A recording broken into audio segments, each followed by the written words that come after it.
इस तरह से हम देखते हैं कि 19वीं शताब्दी में करीबन 50 मिलियन लोग यूरोप से रोजगार के लिए अमेरिका और ऑस्ट्रेलिया गए और पूरी दुनिया की अगर बात करें तो करीबन 150 मिलियन लोग अपने घरों को छोड़कर समुद्र या ज़मीन के रास्ते एक बेहतर भविष्य के लिए बाहर के क्षेत्रों में रोजगार के लिए गए। Thus, by 1890, a global agricultural economy had taken shape, accompanied by complex changes in labor movement patterns, capital flows, ecologies, and technologies. Food no longer came from a nearby village or town, but from thousands of miles away. It was not grown by a peasant tilling his own land, but by an agricultural worker, perhaps recently arrived, who was now working on a large farm that only a generation ago had most likely been a forest. It was transported by railway built for that very purpose, and by ships which were increasingly manned in these decades by low-paid workers from Southern Europe, Asia, Africa and Caribbean.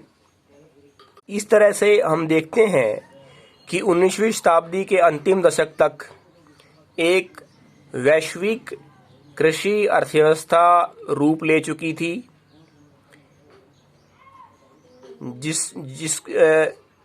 जो पूंजी के एक स्थान से दूसरे स्थान पर जाने, मजदूरों के एक स्थान से दूसरे स्थान पर जाने, तकनीक के आदान प्रदान संबंधी परिणामों का परिणाम थी। अब भोजन, अब अनाज आपके पास के गांव या कस्बे से नहीं आता, बल्कि हजारों मील दूर से आता था और वो अनाज एक किसान जो अपने खेत की जुताई करता है से ही नहीं आता था, बल्कि कृषि संबंधी मजदूर जो एक बड़े फार्म में काम करता है, जहाँ पर पहले कभी जंगल होता था, उसके द्वारा वहाँ से आता था और वो अनाज रेलगाड़ी के द्वारा, जो केवल उसी के लिए बनाई गई है, समुद्री जहाज़ों के द्वारा, जिस पर कम मजदूरी में काम करने वाले वर्कर काम करते हैं, जो दक्षिणी यूरोप, एशिया, अफ्रीका और कैरिबियन से आए हैं,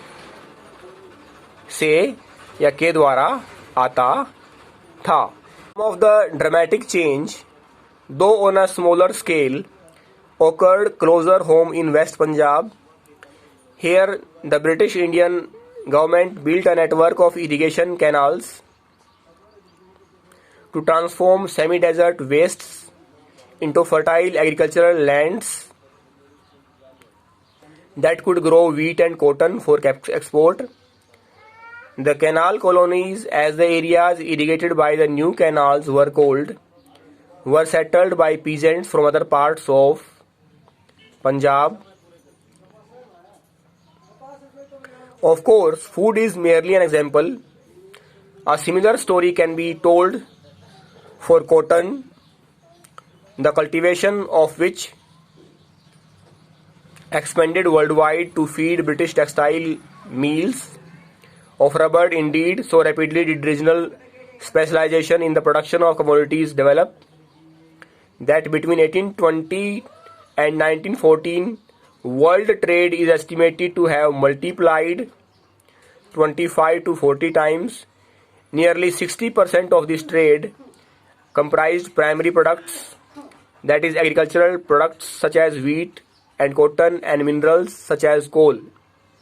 ऐसा ही एक नाटकीय बदलाव भारत में भी आया पश्चिमी पंजाब में, जहां पर ब्रिटिश गवर्नमेंट ने सिंचाई के लिए गैर सिंचित क्षेत्र के लिए सिंचाई के लिए गैर सिंचित क्षेत्र में सिंचाई के लिए नहरों का जाल बिछाया और गेहूं और कॉटन कपास की पैदावार को बढ़ाने के लिए उन्होंने ऐसा किया। यहाँ हमें समझना है कि कैनाल कॉलोनी, नहर कॉलोनी किसे कहा जाता है, किसे कहा जाता था। ये वो क्षेत्र था जहां नई नहरों के द्वारा सिंचाई की गई और जहां किसान भारत के अलग दूसरे भागों से पंजाब में खेती करने के लिए आए और बसे, उसको कैनाल कॉलोनी कहा गया।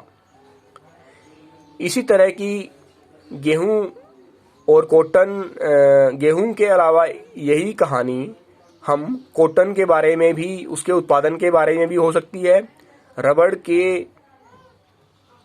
रबड़ और उस संबंधी रबड़ संबंधी उत्पादित वस्तुओं के बारे में भी हम कह सकते हैं। ऐसा ही इन वस्तुओं का भी उत्पादन हुआ, उनकी पैदावार की, उनका उत्पादन हुआ, उनका विस्तार हुआ और ब्रिटिश सूती कपड़ा मिल को चलाने के लिए भारत से कॉटन कच्चे माल के रूप में ब्रिटेन भेजी गई। इस तरह से हम देखते हैं